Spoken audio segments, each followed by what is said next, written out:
Former ANC President Thabo Mbeki has officially revealed why he never bothered to campaign for the ANC in the years gone by, that the former president, that's another former president, Jacob Zuma, led the party.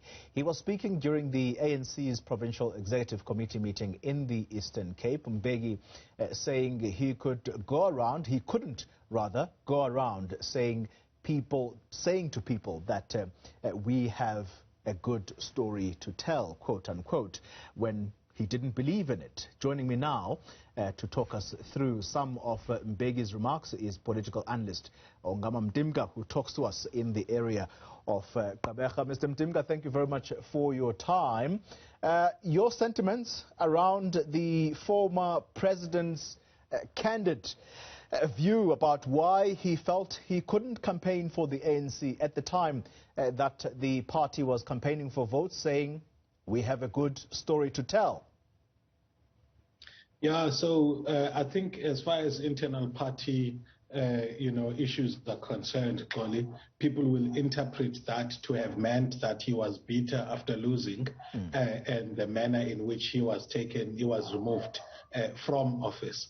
But for us as South Africans, obviously would be happy that there were some within the ANC, especially a person of President Mbeki's stature and caliber, who actually took a stand not to support what clearly was an agenda of destruction, as we have seen things happen over the past 10 years.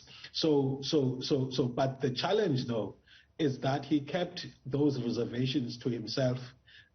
So for greater public good, it would have been good if not only was he silent and not supportive, but also actually speaking out against what was happening at the time. The immediate retort, Ongama, from, I suppose, those who will challenge him will be that, well, look, you're saying that there was no good story to tell, so therefore you couldn't get out there and tell people that there is this good story to tell. And yet the manifesto, as he puts it, actually painted a completely different picture to a good story that the ANC said was to tell at the time. The immediate retort is going to be that, look, there were problems during your era of the presidency of the ANC. Is it, though, a good thing that a former leader is giving an honest assessment of where the ANC was at the time and including the current period where we're in? Because he actually even questions whether some of the people who are in the leadership of the ANC who are now going to court to challenge the NEC decisions are ANC members to begin with. Sure, it's not unproblematic and it's not uncritical of his own legacy, because if the ANC in 2009 had no good story to tell, then it means he himself actually must be asked about why that was the case. I suspect that what he is referring to is not necessarily what we regard as regime performance, but rather the change in the moral integrity and ethical character of the party, which he made a point to talk about also in the speech. The importance of Mbeki coming back into the fold and actually being seen, especially in provinces like the Eastern Cape, is important in the revitalization of the ANC and perhaps creating this impression that it is actually renewing, and hopefully that there's a follow-through in actually making sure that those things which need to be done get to be done, because notwithstanding some of the reservations about his own legacy, he still carries significant weight as a leader.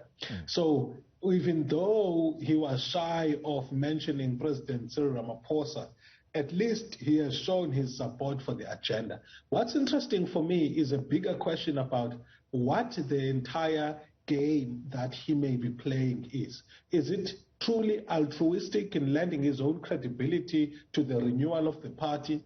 Or could there be some political arrangements that are being made which actually may mean something beyond just lending one's credibility. I think that's a fair question to be asked, because it's remained, I mean, for some time without being active in the party's politics. Yes, he's explaining it. I mean, even now, he could choose to remain in his foundation, make impact from there, but coming into party political structures suggests to me that there may be a lot more at play than just lending the credibility of the former president. I'm not suggesting by that he may be roped into party politics himself, but there may be broader objectives that are at play here. It's very interesting that you raise that as to what the real agenda could be, in particular, that he sees it necessary now to get involved in internal ANC politics when for a long time he's shied away from it.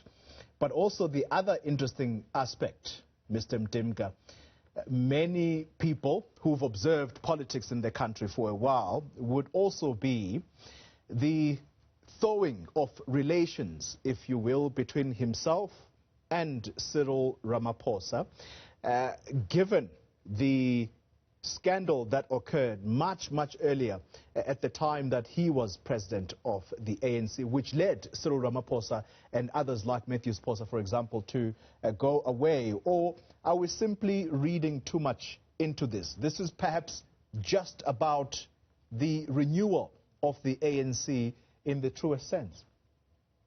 Yeah, so obviously the personality issues are at play.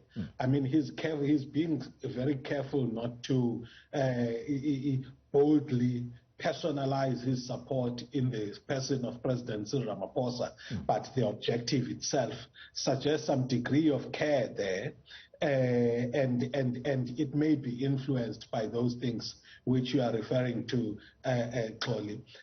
But again, the fact that he's been able to actually go out there and play a role is interesting.